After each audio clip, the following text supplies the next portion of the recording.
সময় যেন কিভাবে খুব দ্রুত শেষ হয়ে যায়। দেখতে দেখতে বছরের শেষ মাসে চলে এসেছি আমরা। আসসালামু আলাইকুম এভরিওয়ান, কেমন আছেন সবাই?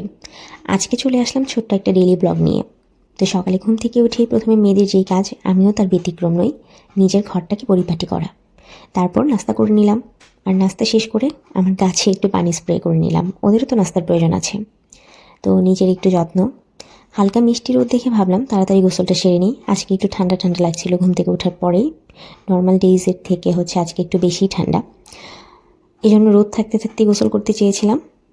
গোসল করে এসে দেখি আকাশ একদমই গম্ভীর হয়ে আছে। তো মনটাই খারাপ হয়ে গেল। আমি আর পুচু কিছুক্ষণ বারান্দায় দাঁড়িয়েছিলাম। তারপর সিম্পল ভর্তা খিচুড়ি খেলাম দুপুরে।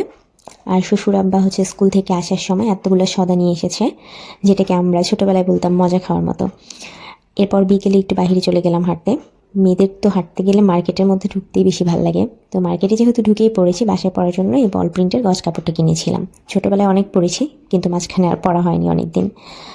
তারপর ফুচকা চটপটি খেলাম দুজন মিলে। নর্মালি আমি আর আমার হাজব্যান্ড ফুচকা চটপটি খেতে গেলে আমরা দুটোই অর্ডার করি, শেয়ার করে দুইটা টেস্ট করা যায় যাতে।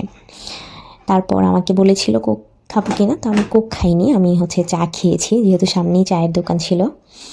তো চাটা খেয়ে যে বাসায় চলে আসলাম। আর এই কিউট হেয়ার ব্যান্ডগুলো আমি মার্কেট থেকে কিনেছিলাম, আসলে এটার ক্লিপ নেওয়া হয়নি। আর আমি বাইরে গেলেই আমার এগুলো কিনতে ইচ্ছে করে, মানে এত কিউট এগুলো। তো এই তো আমার আজকের ব্লগ এতটুকুই ছিল। তো ভিডিওটি কেমন লেগেছে অবশ্যই কমেন্ট করে জানাবে তোমরা।